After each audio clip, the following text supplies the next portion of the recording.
The Tipping Point is a book by Malcolm Gladwell that explores how small changes can lead to big effects and influence the spread of social epidemics. The book suggests that ideas, trends, and behaviors can spread in much the same way as viruses, and Gladwell identifies three key factors that contribute to this process. The law of the few: a small number of people can have a disproportionate influence on the spread of an idea or trend. The stickiness factor: the message or idea needs to be memorable and easily understood. And the power of context: the environment and circumstances in which an idea or trend spreads can also influence its success. Ultimately, the tipping point aims to shed light on the complex and often unpredictable ways in which social change happens. The three rules of epidemics. The law of the few: a small group of people, often called connectors, mavens, and salesmen, are responsible for spreading the epidemic. The stickiness factor: the message or idea being spread must be memorable and engaging enough to stick in people's minds. The power of context: the environment and social context in which the epidemic is spreading plays a crucial role in its success. The law of the few. This rule states that a small group of people, often referred to as connectors, mavens, and salesmen, are responsible for the spread of social epidemics. Author Gladwell defines connectors as individuals who have an unusually large network of social connections, which they use to introduce new ideas and products to people. Mavens, on the other hand, are individuals who have a deep knowledge and passion for a particular area, and who love to share this knowledge with others. Finally, salesmen are individuals who are exceptionally persuasive and charismatic, and who can convince others to try new ideas and products. By identifying and targeting these key individuals can be a powerful strategy for launching successful marketing campaigns and social movements. The stickiness factor. The stickiness factor refers to the ability of an idea or message to stick in people's minds. For example, children's television programs, Sesame Street and Blue's Clues, illustrate the importance of creating messages that are engaging and memorable. Creators of these programs carefully crafted their content to ensure that it would capture and maintain children's attention, using techniques such as repetition, simplicity, and interactive elements. Epidemic vectors are channels through which a message can spread. Certain mediums, such as television, can be particularly effective at spreading sticky messages because they have a broad reach and can repeat the message multiple times. Bernie Goetz and the Rise and Fall of New York City Crime. The environment and social context in which an epidemic occurs plays a crucial role in its success or failure. The crime epidemic in New York City during the 1980s and early 1990s illustrate the power of context.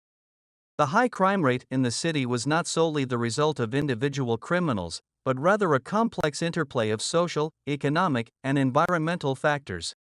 Broken windows suggests that small signs of disorder and neglect can create an environment that encourages criminal activity. The city's efforts to clean up graffiti and fix broken windows in subway stations helped to reduce crime by changing the context in which criminal activity occurred. The tipping point is the moment when a social epidemic reaches critical mass and begins to spread rapidly. Understanding the power of context is key to creating tipping points for social change, as it allows individuals and organizations to identify and target the specific environmental factors that can help to create a positive or negative social epidemic. The magic number 150. The Dunbar number suggests that humans have a cognitive limit to the number of social relationships they can maintain, estimated to be around 150 individuals. This group size has significant implications for social networks, as it affects the nature and strength of social connections within a group. The Hutterites are a religious community in North America that maintain a population of around 150 individuals, and Gore Associates, a successful company, has deliberately structured its operations around small, autonomous groups of around 150 employees. By understanding the cognitive and social limits of group size, individuals and organizations can create more effective social networks and foster more meaningful connections between individuals. This can be a key factor in the success of social epidemics, as it allows for the rapid spread of ideas and behaviors within a group. Case study: rumors, sneakers, and the power of translation. Successful social epidemics require effective communication and translation of ideas from one group to another. Stickiness refers to the ability of an idea or message to stay with an individual and influence their behavior over time. The spread of the rumor that syringes were being hidden in the seats of movie theaters, with the intent of infecting unsuspecting moviegoers with HIV. This rumor spread rapidly because it played into people's fears and anxieties about HIV, and because it was particularly sticky or memorable. Airwalk sneakers, a brand that became popular in the 1990s, was based in part on its ability to translate the values and identity of skateboard culture into its products. By creating sneakers that were closely aligned with the aesthetics and values of skateboarding, Airwalk was able to tap into a powerful subculture and create a successful social epidemic. Suicide, smoking, and the search for the unsticky cigarette. Suicide clusters are when the suicide of one individual can lead to a series of copycat suicides among others in the same community. These clusters are often triggered by a combination of social and psychological factors, including the presence of a shared identity or sense of belonging among the individuals involved. Smoking is a particularly difficult behavior to change due to its addictive nature and the powerful cultural and social influences that promote it.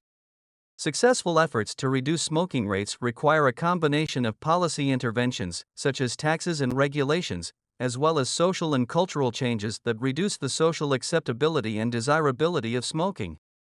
Conclusion: focus, test, and believe. It is often more effective to focus on a narrow target audience or specific behavior, rather than trying to appeal to a broad and diverse group of people.